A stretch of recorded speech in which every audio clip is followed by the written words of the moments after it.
Madanapalle market సంబంధించి stock ఎంత మాత్రం వచ్చిందేమనేది వీడియోలో మాట్లాడుకుందాం. అందరికీ గుడ్ మార్నింగ్, అందరికీ శుభోదయం. సో ప్రస్తుతానికి స్టాక్ ఎంత మాత్రం వచ్చింది, అలాగే ఏం రేట్లో నిన్న వెళ్ళాయనేది తెలుసుకుందాము. సో నిన్నైతే ములకల్చిరు మార్కెట్ మేము చూసినంత వరకు ₹400 సూపర్ టాపు.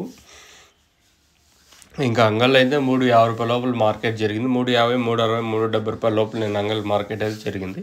ఇది నిన్న అంగళ్ళు ములకల్చిరు మార్కెట్ సంబంధించి ఇన్ఫర్మేషన్. సో ఈరోజు అక్టోబర్ 10, 2025 శుక్రవారము. సో ప్రస్తుతానికి స్టాక్ ఎంత మాత్రం వచ్చింది ఏమనేది మీకు ఈ వీడియోలో తెలియజేస్తాను. చూడండి, ఫస్ట్ ఇంకా లాస్ట్ వరకు చూడండి, మీకంటూ కొంచెం క్లారిటీ వస్తుంది.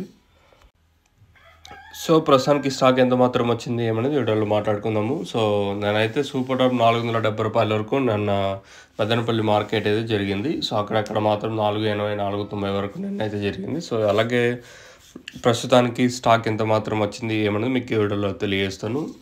చూడండి, సో ప్రస్తుతానికి అయితే మనం ముందుగా భాగ్యలక్ష్మి అలాగే వెంకటేశ్వర మండి లైన్లో మాట్లాడుకుని దిగుమతి ఏం తగ్గలేదు, సేమ్ టు సేమ్ నేట్లాగా ఎక్కువగానే వచ్చింది ఈరోజు కూడా దిగుమతులు వచ్చేసి.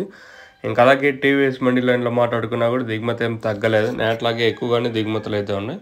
మరి ఏం రేట్లు ఉంటాయి ఏమనేది చూడాల్సి ఉంటుంది. దిగుమతి ఏం తగ్గలేదు ఈరోజు వచ్చేసి. వర్షం అయితే 1 గంట 2 గంటల ఇంకా వర్షం అయితే స్టార్ట్ అయింది మన ఈ మదనపల్లి సరౌండింగ్ ఏరియాస్లో. ఈరోజు ఎంటైర్ అన్నమయ్య జిల్లాకి అంతా కొంచెం అంటే భారీగానే వర్షాలు ఉన్నట్టయితే సమాచారం. సో కొంచెం భారీగానే ఈరోజు అయితే వర్షాలు అయితే ఉన్నట్టయితే సమాచారం అయితే ఉంది. సో ప్రస్తుతానికి అయితే 1 గంటని ఇంకా తుంపర్ అనేది స్టార్ట్ అయింది మదనపల్లి సరౌండింగ్ ఏరియాస్లో. మీ ఏరియాలో కూడా వర్షం పడుతూ ఉంటే కమెంట్ సెక్షన్లో తెలియజేయండి. సో ప్రస్తుతానికి అయితే వర్షం అయితే నిలిచింది, రాత్రి 1 గంట 2 ఇంకా స్టార్ట్ అయింది తుంపర. సో ప్రస్తుతానికి అయితే నిలిచింది వర్షం వచ్చేసి. మరి ఏం రేట్లు ఉంటాయి చూడాలి. దిగుమతులు కూడా ఏం తగ్గలేదు ఈరోజు కూడా వచ్చేసి. మరి చూద్దాం ఏం రేట్ ఉంటాయి. మీకు ఎవరికైనా తక్షణంగా భూవరం బుకింగ్ చేసుకోవాలనుకుంటే పైన స్క్రీన్ మీద 2 నెంబర్లు ఉంటాయి, ఆ 2 నెంబర్లు కాల్ చేసి మీరు బుక్ చేసుకోవచ్చు.